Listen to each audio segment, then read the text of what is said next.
Hey everybody, and welcome back to JTech95.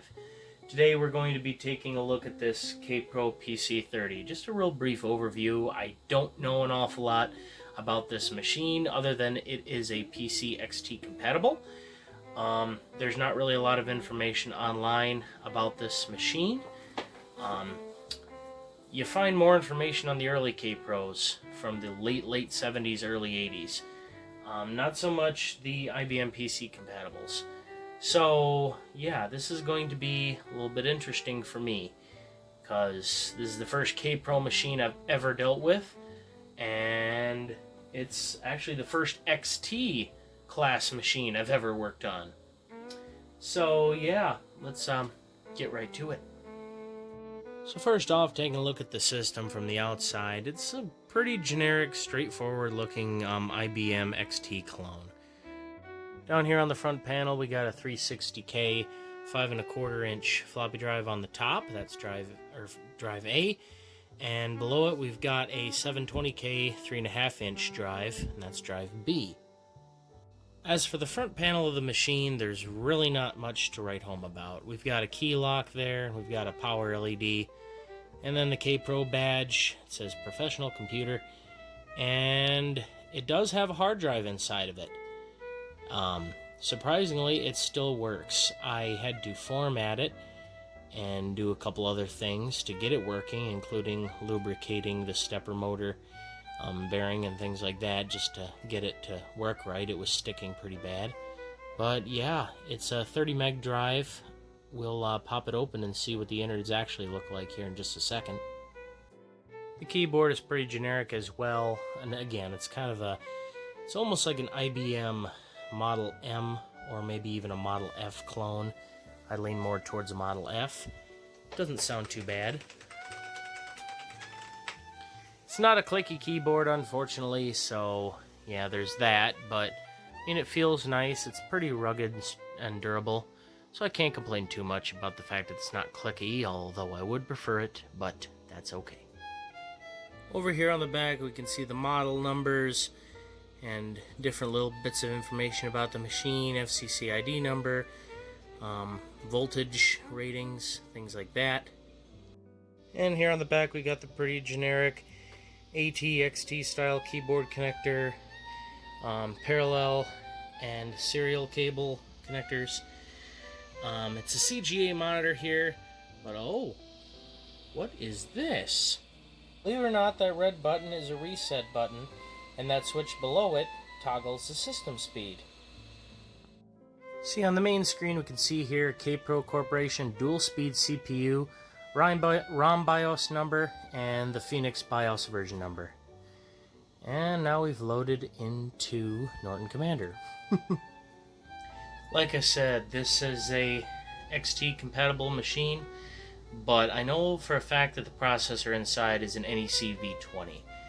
As for the dual speed CPU stuff that was showing there on the screen, I honestly do not know too much about that. Like I said, there's not a lot of information online about Kaypro PC-30s, but my best guess is that it's just a XT Turbo clone, because they did exist at the time, and that switch is just kind of like a toggle switch for Turbo. If I load up a landmark system speed test, we can see that in action.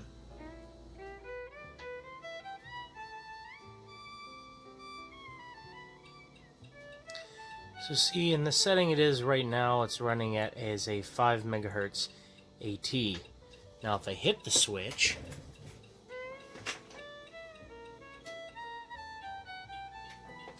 it brings it down to 3.12 MHz. So yeah, it basically operates as a turbo switch. Now let's talk about this nice looking monitor for a second.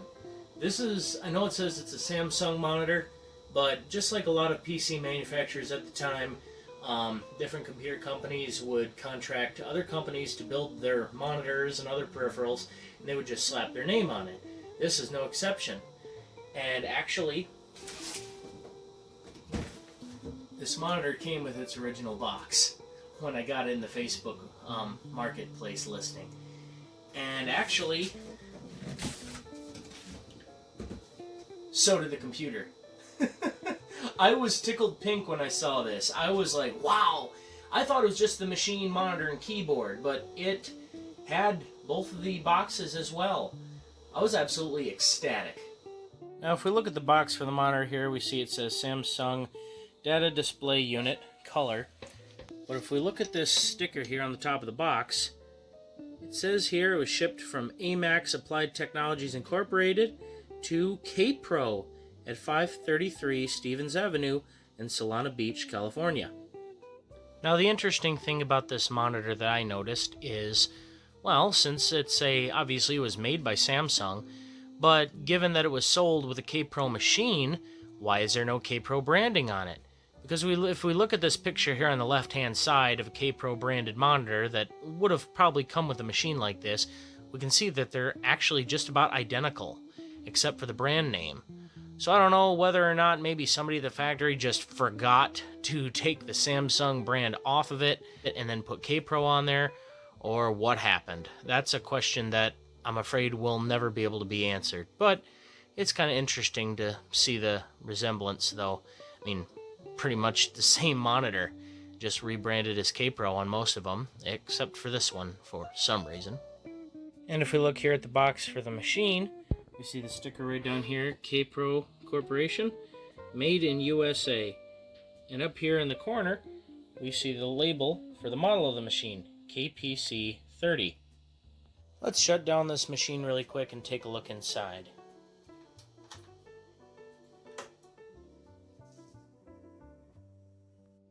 Now, opening up this machine is pretty simple. It's just got a few extra screws. I've already taken them out, but essentially there's one on the back corner here, one over there, and 3 along the top. Once you take those screws out, you can take the top of the case off easy as pie-ola. That's a technical term.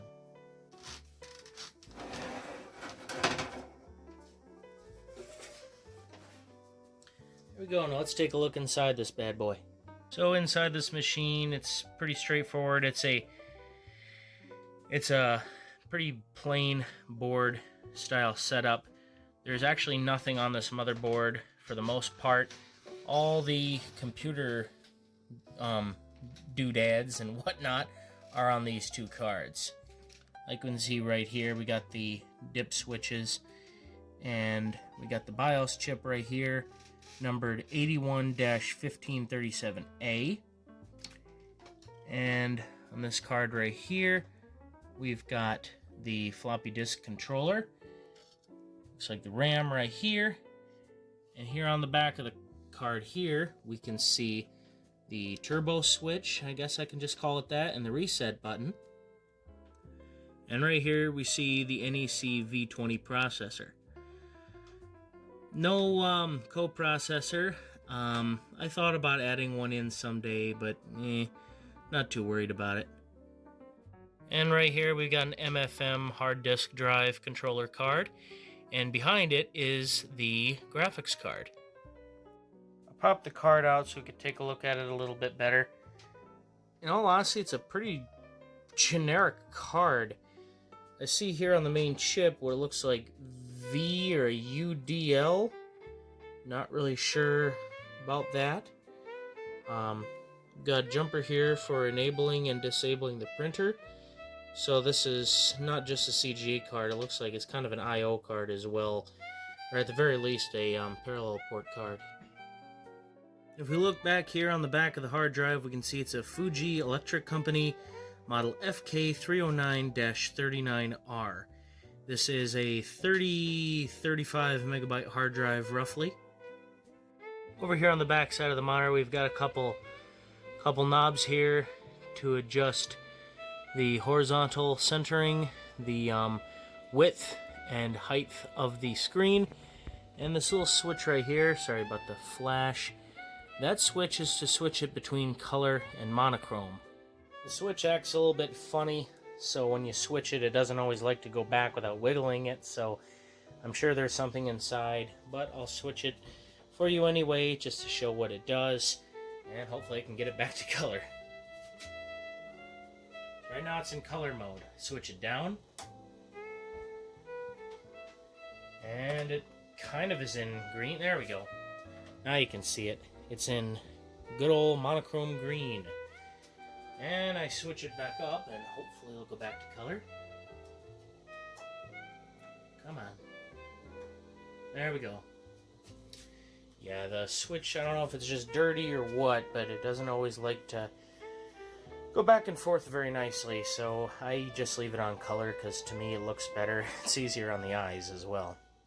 As for games on this machine, I did load a couple. The MS-DOS is version 6.20, and yeah, I've already shown you a landmark, so we'll run a couple of games.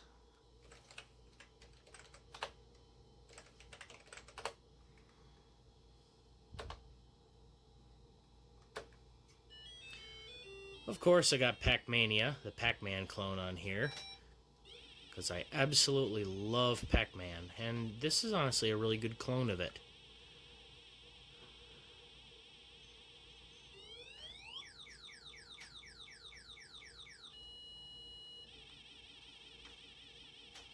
I've also got Beyond Castle Wolfenstein installed on here.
And of course a copy of Galaxian, you gotta have that.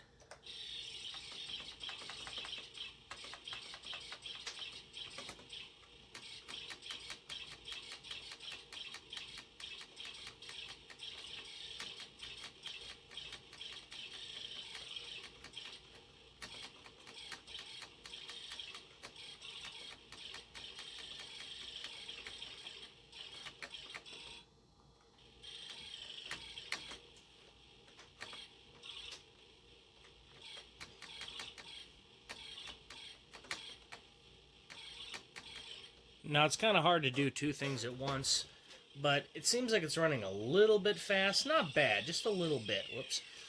But yeah, if I hit the turbo switch here on the back, you see it does slow it down a little bit. A little bit more playable. And I just died. Then if I hit the switch back to full power, back to full speed. So yeah, just a little bit of a demonstration that the turbo button in this does actually work. And of course we've got a copy of Donkey Kong on here.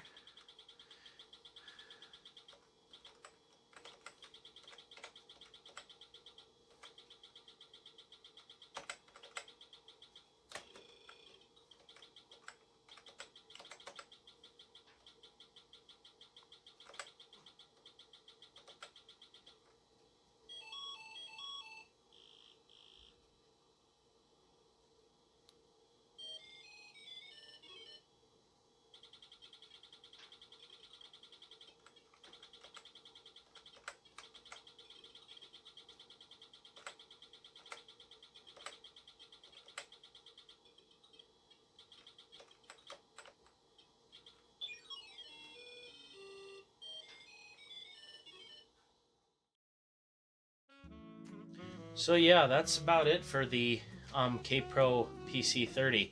I'm sorry I don't have more technical information on this machine. Really, there's not an awful lot I know about these machines, as I stated in the beginning. I've looked around online for documentation, utilities, things like that, but there's really nothing out there that I can find. I found a few little things, like a guy talking about a machine that he had that was very similar, and there's a couple videos on YouTube about a machine kind of like this. But other than that, there's really not much out there to talk about this machine. It's kind of an oddball, like that Mitsubishi MP286 that I've got. But at least with that one, I was able to find a little bit of information on it. But that being said, I am happy to have this one in the collection. It's my first XT class computer, and it's actually also the first computer I have with an NEC V20 in it, so that's interesting. The turbo switch function is awful nice, and yeah, all in all, it's a very interesting machine. Well, anyway, guys, I hope you enjoyed the video, short as it was.